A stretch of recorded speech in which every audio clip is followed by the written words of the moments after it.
આપે અમારી જય શ્રી કૃષ્ણ ચેનલને સબસ્ક્રાઇબ ન કરી હોય તો જય શ્રી કૃષ્ણ ચેનલને સબસ્ક્રાઇબ કરી લો, જેથી કરીને આપને નવા નવા વિડીયો આવતા રહે અને આ વિડીયોને લાઈક અને શેર કરો. તો આજે 45મો શ્લોક છે એની આપણે ચર્ચા કરી રહ્યા છીએ કે વેદની અંદર તો મોટે ભાગે સકામ બુદ્ધિવાળા જીવોને શું કરવાથી શું મળે એ બધા યજ્ઞો બતાવ્યા કે સારી કન્યા મળવાની હોય એના માટે આ યજ્ઞ કરો, ધનજીભાઈ બનવું હોય ધનજી શેઠ તો આ કર્મ કરો, નામ કમાવવું હોય પ્રસિદ્ધ થવું હોય તો આ કર્મ કરો. આવા બધા જ કર્મોમાં જ જેની બુદ્ધિની વૃત્તિ ચોંટેલી હોય તો વેદની અંદર તો મોટે ભાગે ભૌતિક લાભ શું થાય છે યા પારલૌકિક ફાયદો શું થાય છે એનાથી જ ભરેલું છે બધું.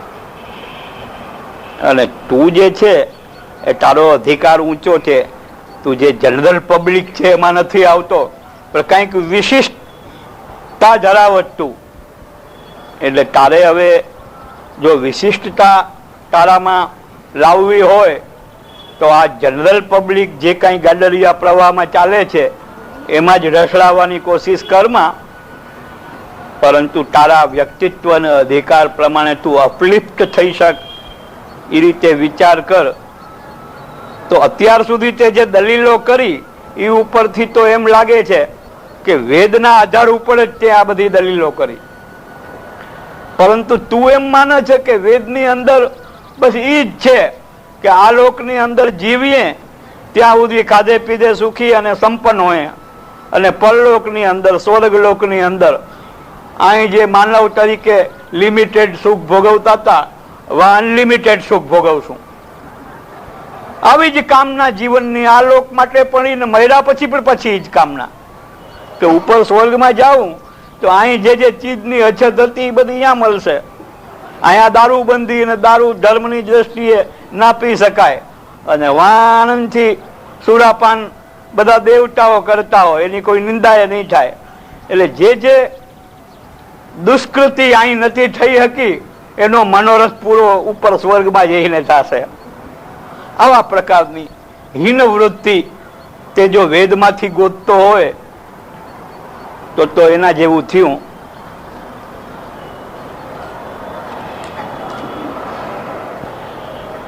તો વેદની અંદર ખાલી આલોક ને પરલોક ની અંદર કેવલ સુખો મળે એ જ નથી, પણ વેદની અંદર સચ્ચિદાનંદ પરમાત્માનો જે આનંદ છે ને એ આનંદ કેવી રીતે મેળવાય એ પણ કીધું છે. તો તારી દ્રષ્ટિ વેદના આ પોર્શન આ વિભાગ છે એમાંથી તું હટાવી અને વેદના મૂળ જે આશય વેદનો છે કે આવા બધામાંથી તને બહાર કાઢી અને તને જે છે એ એવા આનંદના આલોકમાં લઈ જવા માગે છે કે જે આનંદ લિમિટેડ નથી અને એ આનંદ પ્રાપ્ત થયા પછી બીજું કંઈ મેળવવાનું રહેતું નથી. અને આ જે સુખ છે એમાં તો દ્વંદ્વ છે, અને ઓલું સુખ છે એ નિર્દ્વંદ્વ છે. નિષ્ત્રૈગુણ્ય નિર્દ્વંદ અને નિત્ય સત્વસ્થ. રજોગુણ તમોગુણની મિશ્રા જે માં રહેતું એમાંથી મુક્ત થઈને અને નિત્ય સત્વસ્થ એટલે જે સાત્વિક ગુણો છે એ તારામાં કાયમ એમના એમ રહીએ એ માટે નિર્યોગ ક્ષેમ આત્મવાન ભવ. યોગ એટલે હવે મારે કેમ શું મેળવવું છે, આ મેળવવું છે તે મેળવવું છે, અને મેળવીને પછી વધારવું છે, મેળવીને પછી પાછું ઓછું ના થઈ જાય એની ચિંતા કરવી. આ બધાને સાધારણ રીતે સાધારણ મનુષ્ય એને યોગક્ષેમ કહે છે. યોગ એટલે મેળવવું અને ક્ષેમ એટલે મેળવેલું વધારવું ને બચાવવું. દુકાનનો ને બધાનો ઉદ્દેશ આ કરી જ છે ને કે ધન કમાવું અને પછી ધન કેમ વધે અને ધન પાછું ચોરાઈ ના જાય માટે બેંકમાં જમા કરી દેવું યા સારામાં સારા લોકરની અંદર રાખી દેવું. આ બધું યોગક્ષેમ છે. પણ યોગક્ષેમ જેમાં સાધારણ છે એમ આત્મવાન ભવ, કોઈ આત્મવાન બની જાય તો એના માટે આત્માનો આનંદ એ મેળવવાની વસ્તુ બની ગઈ, અને રક્ષા કરવાનો વિષય પણ પછી એ આનંદ છીનવાઈ ના જાય એ બની ગયો. તો એના યોગક્ષેમની ડેફિનેશન જુદી બની ગઈ અને આના કરતા ઉદાત્ત બની ગઈ. એમ કહીને અને પછી એક બહુ સુંદર વાક્ય છે ભગવાન કે યાવાન અર્થ ઉદપાને સર્વતઃ સંપ્લુતોદકે તાવાન સર્વેષુ વેદેષુ બ્રાહ્મણસ્ય વિજાનતઃ. કે જેને ચારે બાજુથી સંપૂર્ણપણે ભરેલું જળાશય મળી જાય, સરોવરના કિનારે રહેતા હોય, પછી ઈ ક્યાંય 2 કિલોમીટર દૂર કોકની ડંકીમાં જલ ભરવા જાય? જરાક વિચાર કરો તમે. જેને ઘરમાં જેટલું જોઈએ એટલું જલ મળતું હોય એ તો બીજે લેવા ના જાય ને. તો એનામાં જેને એવું વ્યાપક જળાશય પ્રાપ્ત થઈ ગયું હોય એ પછી નાના નાના જળાશયનું એને પ્રયોજન કેટલું? જરાય નહીં. એવી જ રીતે વેદની અંદર પણ જે સરોવર છે એ તને જો પ્રાપ્ત થતું હોય તો આ સકામ કર્મ ના ફળના જે નાના નાના ખાબોચિયા જેવા જલની પછી તું આકાંક્ષાનું તને પ્રયોજન જ શું રહે? બ્રાહ્મણ અણસ્ય સર્વેષુ વેદેષુ તાવાન. બ્રાહ્મણ શબ્દનો અર્થ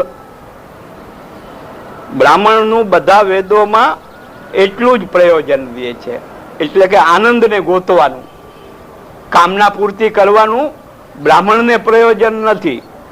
હવે અહીં બ્રાહ્મણ શબ્દનો અર્થ જો જાત બ્રાહ્મણ એમ લેખતા હો તો લાખો કરોડોમાંથી એકાદ બ્રાહ્મણ કદાચ આ પ્રયોજનને સમજતો હોય તો ભલે. બાકી તો મોટા ભાગે જે બ્રાહ્મણોએ વેદનો અધ્યયન નથી કર્યું એ બ્રાહ્મણોના મગજમાં તો એક એવું જ બેસી ગયું છે કે ભીખ માગવી બ્રાહ્મણનો ધર્મ છે. બ્રાહ્મણને ભીખ માગવામાં છે ની શરમ. બેશરમ થઈ જાય તો પણ કોઈ એને બેશરમ નહીં કહે, પણ વેદ એને બેશરમ જરૂર કહેશે. બીજું કોઈ પબ્લિકમાંથી કોઈ એને બેશરમ નહીં કે. પબ્લિકના તો મગજમાં એમ બેઠેલું છે કે બ્રાહ્મણનો તો જન્મસિદ્ધ અધિકાર છે ભીખ માગવાનો, અને અમને બ્રાહ્મણોને ભીખ આપવાનો જન્મસિદ્ધ અધિકાર છે. એક પ્રકારનો મજા આવે છે, એક અહંકારને આનંદ આવે છે કે ચાલો અમારી પાસે કંઈક છે ને માગવા વાળાને હું આપી અને હું શેઠ છું એનું એક આત્મતુષ્ટિ હું લઉં છું. આ બ્રાહ્મણનો નિકૃષ્ટ અર્થ મગજમાં બેસી ગયો છે. ગીતાકાર અહીં બ્રાહ્મણનો અર્થ એ નથી કરતા કે એવા બ્રાહ્મણ કે જે કર્મકાંડને આજીવિકા માનીને જીવન ચલાવતો હોય, યા કથા વાર્તા વાંચીને એની આજીવિકાથી પેટ રળતો હોય, એવા બ્રાહ્મણની આમાં વાત નથી. અહીં બ્રાહ્મણનો અર્થ થાય છે કે બ્રહ્મ વિદ્યા સંપન્ન. ગમે એ વ્યક્તિ હોય, જાતથી ગમે એ હોય, પણ જેના કર્મો એવા ઉત્તમ સંસ્કારિક બની ગયા છે અને જેનું જ્ઞાન બ્રહ્મ વિદ્યા જેને કહેવાય, બ્રહ્મ વિદ્યા પન્ન બની ગયો છે, એવો જે બ્રાહ્મણ છે એ વ્યક્તિને પણ વેદમાંથી સકામ કર્મોના ફળ હારે એને કાંઈ લેવા દેવા નથી, પ્રયોજન નથી. એને તો વેદની અંદરથી એ વસ્તુ આકર્ષિત કરે છે કે જે એને પરાત્પર તત્વ પરબ્રહ્મના પરમાનંદ સુધી લઈ જાય, પરમાનંદની ઉપલબ્ધિ કરાવી દે. એના તરફ જેનું લક્ષ્ય હોય એ બ્રાહ્મણ. અને તુચ્છ પૈસા અને તુચ્છ વસ્તુ જેનું લક્ષ્ય હોય એ ભલે જગતમાં બ્રાહ્મણ કહેવાતો હોય, પછી એ બ્રાહ્મણને છે ને વાંહેથી બધા ભામટો કહેતા હોય. સાચું કહું છું, મોઢેથી બધા પૂજા એ કરી જાય. મેં જોયું છે કે પેલા લક્ષ્મી પૂજા કરે ને દિવાળીના દિવસે, તેથી જેને પૂજા કરવા બોલાવે ને તેથી વેપારીનો દીકરો ભયંકર અહંકારી હોય, છતાં હારા પગે લાગે એને. બધા પગે લાગતા હોય પણ ઈ ને ઈ બ્રાહ્મણ બીજેથી સામે મળે ને તો સામુય જોવે નહીં, જરા જેટલો પણ આદર એના પ્રત્યે ના હોય. એ બ્રાહ્મણની વાત નથી કે વાહેથી બધા જેમ તેમ બોલે.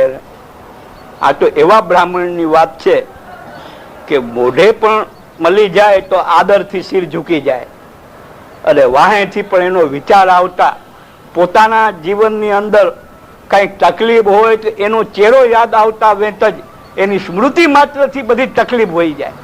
એ બ્રાહ્મણ છે કે જેના દર્શન કરતા વેત જ બધી પ્રકારની સમસ્યાઓનો અંત આવી જશે, બધી પ્રકારના ભ્રમ ભાંગી જશે, શું કરવું ને શું ના કરવું એની સમસ્યાઓનો અંત આવી જાય.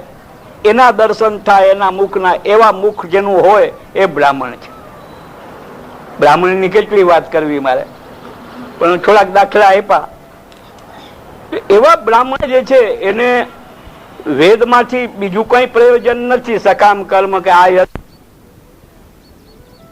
કષ્ટ આપવું છે કે એવી જાતનાની સાધના કરે.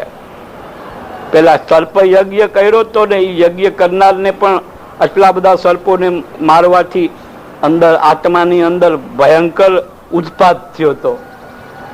ભલે એવા યજ્ઞ વેદમાં બતાવ્યા, પણ એ યજ્ઞ કરવા ટાણે ભલે જોશ ગમે એટલું હોય, પરંતુ હોશ વિનાનું એ કર્મ હતું.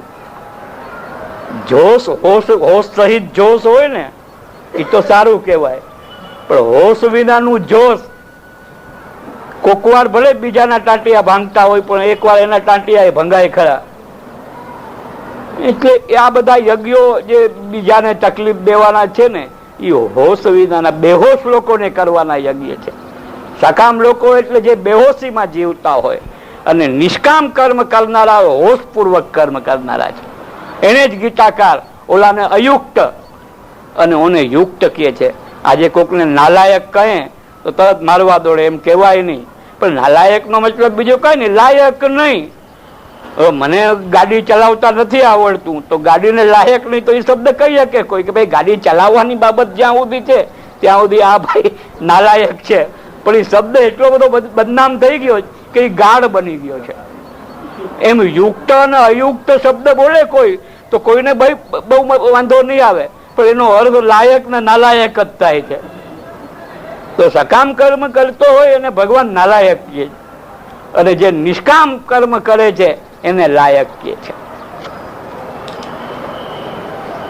હવે પછી સમજાવે છે અર્જુનને કે કર્મણીય વાધિકારસ્તે માં ફલે શું કદાચ. આ શ્લોક રાજનૈતિક નેતાઓ હોય ને એને બધાને મોઢે છે. ભાષણ કરતા હોય ક્યારેક ક્યારેક તો એ ભાષણ કરે પણ આ અડધી લીટી જ કહે. કોક જ નેતા હશે કે જે 2 લીટી પૂરી કરે. આ અડધી લીટી જ આવડે. કારણ કે સિનેમાઓમાં અને સિરિયલ્સમાં અને બધે આ એક અડધી કડી જ કહેવામાં આવે છે. એનું પ્રયોજન એટલું જ હોય. છેલ્લે કીધ કે માં કર્મ ફલે હેતુર ભૂમા તે સંગોત સ્વકર્મણી. અહીંયા બહુ સુંદર વાત ભગવાને કરી છે. ઈ ના કહ્યું ને આ અડધું વાક્ય છે તો અડધું સમજાણું કહેવાય, પૂરું ના સમજાણું કહેવાય. આનો આખો અર્થ થાય છે તારો એટલે પ્રાણી માત્ર ને હું તું ને તે બધા આવી ગયા એમાં. ભગવાન બધાને સામે અર્જુન છે પણ ભગવાન આપણને બધાને કહે છે કે તમારો કર્મ કરવામાં અધિકાર છે, કર્મ ફળમાં કદાપી નહીં. કર્મ ફળમાં અધિકાર નથી એટલે ફળ નહીં મળે એવો અર્થ નહીં કાઢવાનો, પણ ફળ મળવું જ જોઈએ એમ માનવાનો તમારો અધિકાર નથી. એમ ભગવાન ફળ આપવામાં તમારો અધિકાર ફળ બાબતમાં નથી, પણ ફળ આપનાર જે ઈશ્વર છે ને એનો તો અધિકાર છે ને. એ ભૂલી જાય મને. અને વાત એવી સાધુ સંન્યાસીઓ ક્યારેક ક્યારેક કહેતા હોય કે ફળની આકાંક્ષા છોડી દે એટલે ફળ મળતું હોય તો હવે જવા દેતું. એવો જરાય અર્થ થતો નથી. જે ફળ ઈશ્વર આપણને આપે છે એ માટે તો ખોળો ના પાથરીએ તો ઈશ્વરનું ઇન્સલ્ટ કર્યું કહેવાય. જે સાધુ બની ગયા કે બાવા બની ગયા એના નશામાં વટમાં અહંકારમાં આવીને અને ઘણા ઉદાત ઉત્તમ ફળ મળતું હોય ને તો એ પોતે મહાન વૈરાગી છે એના ઠસકામાં ભગવાનના આપેલા ફલને પણ જે જતું કરવા તૈયાર થાય.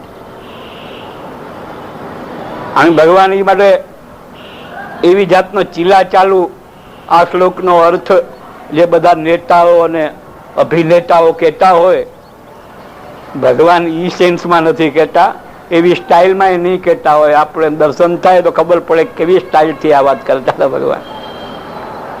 એ કહે છે કે કર્મ કરવામાં જ તમારો અધિકાર છે. કર્મની વાધિકાર હસ્તે એવો શબ્દ આવ્યો. કર્મમાં અધિકાર એટલું જ નહીં, કર્મમાં જ અધિકાર છે. જ શબ્દ મૂક્યો કે કર્મ કરવામાં જ અધિકાર છે. ફળની અંદર કે હવે મેં આ કર્મ કર્યું તો મને આટલું મળવું જ જોઈએ. હવે જે પગાર લઈને નોકરી કરીએ આપણે, તો એમાં જ ની સાથે ફળનું પણ આવી ગયું કે હું એટલું કામ કરવાનું, એટલું ડ્યુટી મારી અને એનો એટલો પગાર મને મળવો જોઈએ. આ બે લેનારની ને દેનારનું બેયનું કોમ્પ્રોમાઇઝ છે એની અંદર. આ જે કર્મની વાત કરે છે એમાં કોઈ કોમ્પ્રોમાઇઝ નથી.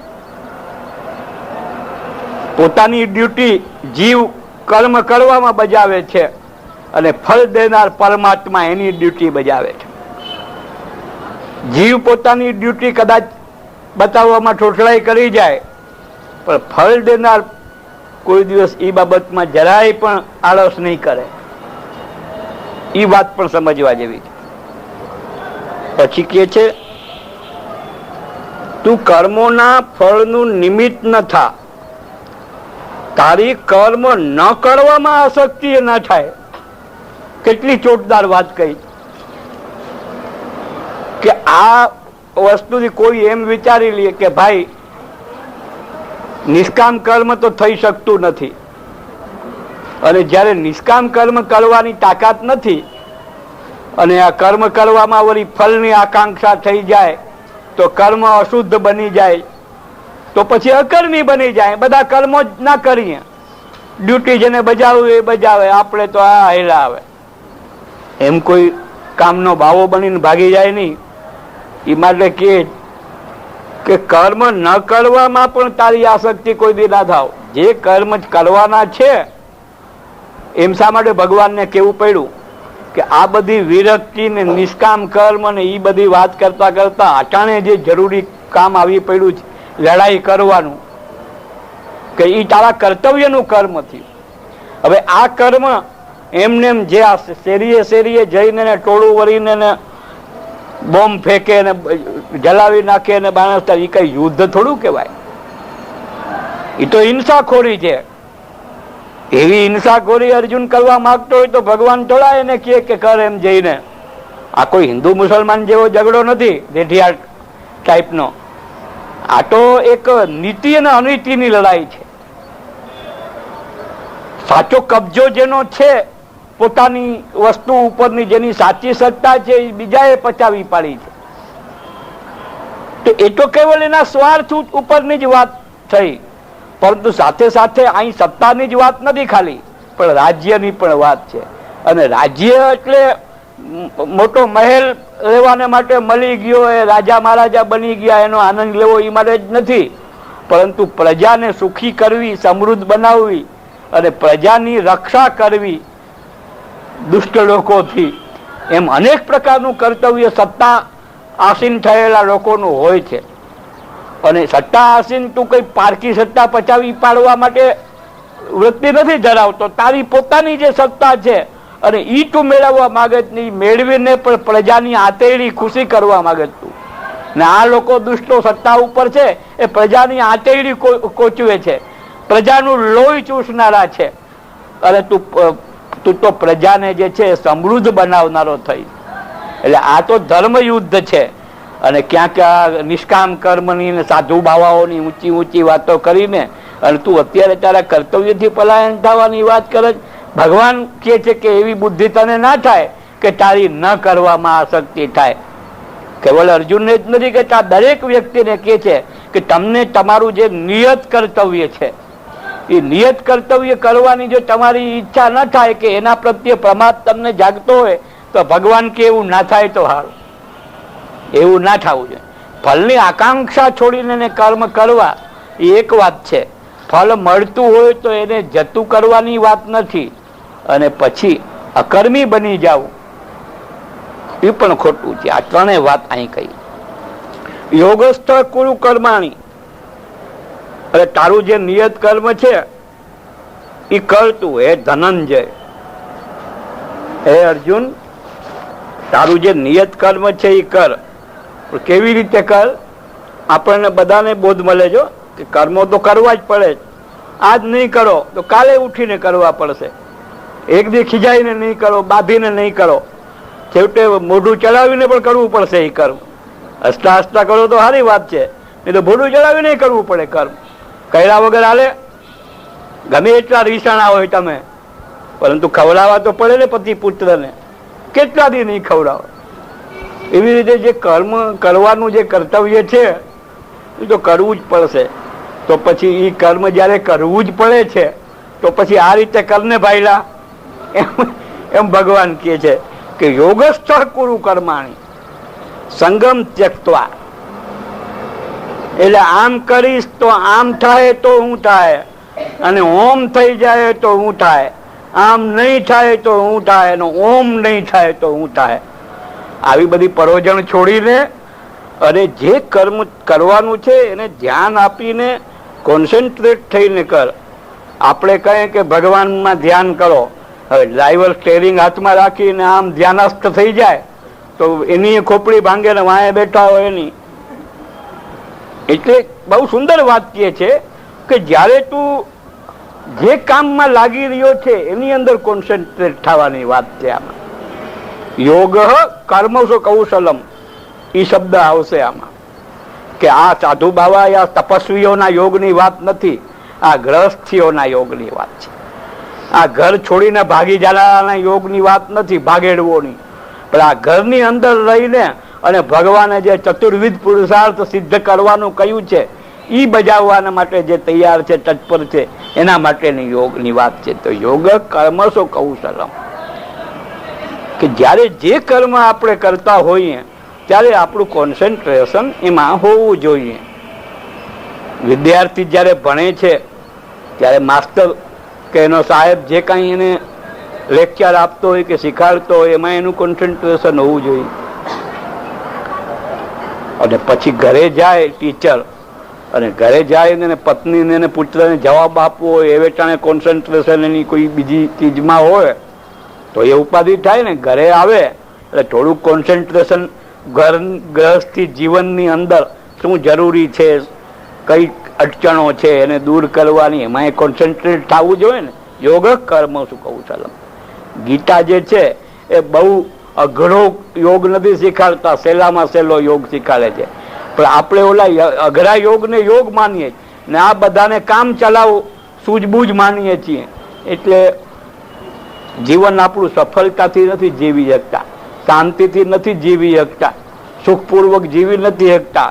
પણ આ જો યોગ કેળવાઈ જાય, ગ્રહસ્થીઓનો યોગ જે ભગવાન બતાવે છે, તો સુખથી તમે પણ સુખથી જીવન જીવી શકો ને બીજાને સુખથી જીવન જીવવા દો એવા થઈ શકો.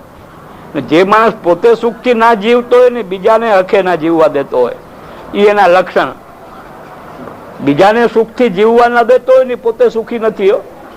કોકને એમ લાગે કે ચાલો એ સુખી છે ને અમને હેરાન કરવા માંગે, પણ જે આપણને હેરાન કરવા માંગતો હોય ને એ બહાર ભલે ના દેખાય પણ અંદરથી કોઈ ને કોઈ વસ્તુથી હેરાન છે. એ માણસ, જે માણસ હેરાન છે એ જ બીજાને હેરાન કરવા માંગે છે, અને જે પોતે હેરાન નથી એને બીજાને હેરાન કરવાનો વિચાર જ નથી આવતો.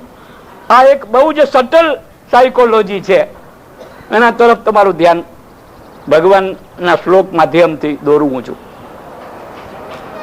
તો યોગસ્થ કુરુ કર્માણી સંગમ ત્યક્ત્વા જનંત સિદ્ધ્ય સિદ્ધ્યો સમો ભૂતવા. સિદ્ધિ થાય કે નહીં, અસિદ્ધિ થઈ જાય તો હું, એ બેયના વિચારથી પોતાના હૃદયને બોજાથી મુક્ત રાખી આમ થાય તો એ ભલે, ઓમ થાય તો એ ભલે, કામ સફળ થાય તો એ ભલે, અને નહીં થાય તો પાછા ટ્રાય કરશું. ટ્રાય ટુ ટ્રાય અગેન કહ્યું છે ને, at last you will be succeeded. કે એકવાર ટ્રાય, પેલા મકોડા ને જોઈને એકને એવું જ્ઞાન સૂઝ્યું. ભીત ઉપર ચડતો હતો, થોડેક ચડીને પડી જાય, પાછો ભીત ઉપર ચડે. ધ્યાન દેજો, હાવ સામાન્ય વાત છે કે આ ટાઈમ બરબાદ હું કરે છે ભાઈ, મકોડો ચડે ને ઉતરે એમાં તારે હું. પણ એમાં જો જરાક ધ્યાન દો અને બુદ્ધિ કોન્સન્ટ્રેટ કરો તો એમાં આપણે શીખવાનું મળશે કે મકોડા જેવો મકોડો તુચ્છ, ક્યાં આપણે મનુષ્ય ને ક્યાં મકોડો, એમ આપણે કઈ. પણ એ પોતાનો પ્રયત્ન મૂકતો નથી અને મનુષ્ય એક બે વાર અસફળ થાય એટલે પ્રયત્ન મૂકી દે કે આ તો અંગુર ખટ્ટે એમ કરીને. એ પ્રયત્નની વાત આમાં કે સિદ્ધિ થાય કે અસિદ્ધિ થાય, આપણું જે કર્તવ્ય છે, આપણી જે ડ્યુટી છે એ તો બજાવવાની જ. એ જે છે સમત્વમ યોગ ઉચ્યતે, એ જે સમત્વ યોગ એટલે આમ થાય તો પણ આપણે એવા ને એવા, અને ઓમ થાય તો પણ એવા ને એવા. આ તો આમ થાય ત્યાં સુધી એવા ને એવા, ઓમ થયું એટલે બગડ્યા ગયા હાથથી. આમ થાય કે ઓમ થાય, આપણા જે ચિત્તની સ્થિરતા યા ચિત્તની અંદર જે કઈ કામ છે એ તો કરવાના જ છે. ઘણા માણસને સારામાં સારું કામ કરવાનું, મને એકવાર કદાચ દાખલો દીધો તો પણ છતાં પાછો આપી દઉં કે લંડનમાં એક બેને ઠાકોરજી પધરાવ્યા. ઠાકોરજી પધરાવ્યા બે ચાર દિવસ પછી મને કે ઠાકોરજીને કેવી રીતે મેં પધરાવ્યા છે આવીને તમે જોઈ જાઓ. મેં કહ્યું હા સારું, તમે આવજો. મોટર લઈને બેન આવ્યા અને આવ્યા, હું ઉપરના રૂમમાં હતો, જેને આ મુકામ હતું એ ભાઈને કંઈક મળ્યા ને એને બેને કંઈક વાત એવી છે કે ઓને ટોયકા હશે એ બેનને કોઈક બાબતમાં. ટોકતા વેચતો જ મગજ એકદમ વિપરીત થઈ ગયો. હવે મને તેડવા આવ્યા એટલે એવી હિંમત ના થઈ કે હવે મારા જ આજનું કેન્સલ, હવે કોક દી વાત એમ કહી દીધું હોત તો સારું થાત. મને તો તેડી ગયા ત્યાં જઈને ઠાકોરજી પાસે તેડી ગયા અને મને આમ ઠાકોરજી તરફ જતો હતો કે પેલા અહીંયા નહીં આમ જોવો કે. એટલે મેં કહ્યું બોલો. તો કે મારો હવે મૂળ ઠાકોરજીની સેવામાંથી ઉતરી ગયો. મેં કહ્યું કેમ? તો કે ઓલા ભાઈએ મને આ રીતે ક્રિટિસાઇઝ કરી, આમ કેમ કર્યું, તે કે ઓમ કેમ કર્યું. એટલે આખી ક્ષમતા તૂટી ગઈ. ભગવાન કે ભાઈ ઈ જે કઈ થયું ઈ એની હારેના વ્યવહારની અંદર તું ફોડી લેજે ત્યારે, અને એની પ્રત્યે નારાજગી જતાવ તો બરાબર છે. એ વ્યક્તિએ તને ક્રિટિસાઇઝ કરી, એના ઉપર તો તારું કઈ હાલતું નથી, અને આ ભગવાન મૂર્તિના રૂપમાં બિરાજે જેને કઈ બોલતા નથી એટલે એને દબાવ જ મેં કહ્યું. એટલે આવી રીતે માણસને કોન્સન્ટ્રેશન કોઈ બી કાર્યની અંદર અતિરેક ભરેલી જે મમત્વ હોય, અતિરેક ભરેલી માન્યતા, અતિરેક ભરેલી ધારણા, આ બધી મનુષ્યને વિશ્વાસ કે શ્રદ્ધા તો પેદા કરી દે છે, પણ એ વિશ્વાસ અંધવિશ્વાસના રૂપમાં ડેવલપ થાય છે, અને એ શ્રદ્ધા જે છે એ મિથ્યા સાબિત થાય છે. વિવેક બુદ્ધિ વિનાની શ્રદ્ધા. મહાપ્રભુજીએ એ માટે તો કહ્યું કે શ્રદ્ધા વિશુદ્ધ બુદ્ધિ રહે. શ્રદ્ધાની સાથે વિશુદ્ધ બુદ્ધિ શબ્દ લગાડ્યો.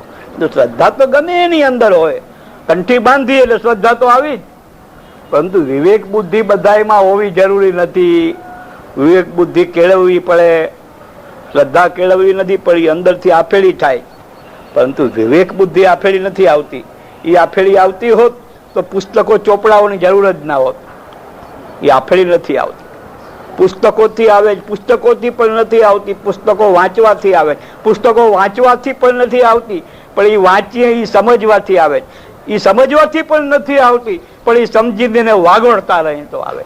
એ વાગોળતા રહે તો એ નથી આવતી, પણ જે વસ્તુની અંદર આપણી ગાડીએ મુકામ કરી દીધું બુદ્ધિની સોઈએ, ત્યાં મુકામ ન કરતા કોઈ આપણાથી વધારે જાણકાર હોય એને પૂછવાથી આવે. એમ વિવેક બુદ્ધિ એ કેળવવાને માટે પણ ખાલી સત્સંગ જે બીજા બધા થાય છે એ શ્રદ્ધાના સત્સંગ થાય છે, પણ સ્વાધ્યાયના રૂપમાં જે સત્સંગ થાય એ વિવેક બુદ્ધિ પૂર્વકની શ્રદ્ધા વાળા સત્સંગ છે. આ વાતને હૃદયમાં ધારણ કરજો. તો સિદ્ધિ અને અસિદ્ધિ બંનેની અંદર જેનું સમત્વ રહેતું હોય કે ચાલો આજે ઉઘરાણીને ગયા હતા ને ઉઘરાણી ના આવી એટલે એટલો બધો કંટાળો ને એટલી બધી નિરાશા થઈ ગઈ કે કાલે હવે ઠાકોરજીને જગાડવા જ નથી, 3 દિવસ સુધી ભલે ઉતારીએ. ઉઘરાણી કેમ ના આવી? એ ઉઘરાણી ના આવી એને ખીજ. કોઈ જીવંત વ્યક્તિ જે આપણી હારે બોલતું હોય એના ઉપર તો ના ઉતારી શકતા હોઈએ. ઠાકોરજી બોલતા હોત ને આપણી સામે તો એના ઉપર આપણે ખીજ ના ઉતારત. ઠાકોરજી નથી બોલતા એટલે ખીજ ઉતારી શકીએ છીએ ટેસ્ટથી. માણસ જયારે કોઈના ઉપર ખીજ ના ઉતારી શકીએ ને ત્યારે છેલ્લો રસ્તો ભગવાન ઉપર ખીજ ઉતારે. તો સમત્વમ યોગ ઉચ્યતે. આ વાત પુષ્ટિ માર્ગની દ્રષ્ટિએ આપણે વિચારીએ થોડીક. હવે સમત્વમ ભગવાને કહ્યું તમે જે કરતા હોય, જે માર્ગમાં ચાલતા હોય, જે સંપ્રદાયમાં ચાલતા હોય એમાં તો કમસે કમ આનો ઉપયોગ કરો. સાધારણ જીવનમાં આ સમત્વ આવી જશે તો તમારા જીવનની અંદર જે દુવિધા છે ને એ દુવિધા 100% દૂર થઈ જાય. પરંતુ ધાર્મિક જીવન, ભક્તિમય જીવનમાં પણ જે છે એ આ સમતા કેળવીને કરો. એ ક્ષમતા કેવી રીતે કેળવી? કે હવેલીમાં ઠાકોરજીના દર્શન કરવા જાઓ છો, ઘરના ઠાકોરજીને રખડાવીને તો ક્ષમતા ગઈ.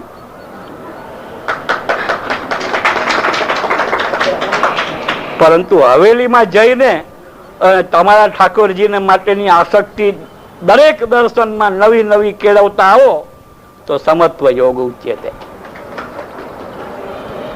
બીજે બધા લૌકિક કાર્યો ની અંદર જાય અને ત્યારે જઈને અને એમાં એવા ડૂબી જઈએ કે ઘરે આવીને નો આવે શ્રી 3-4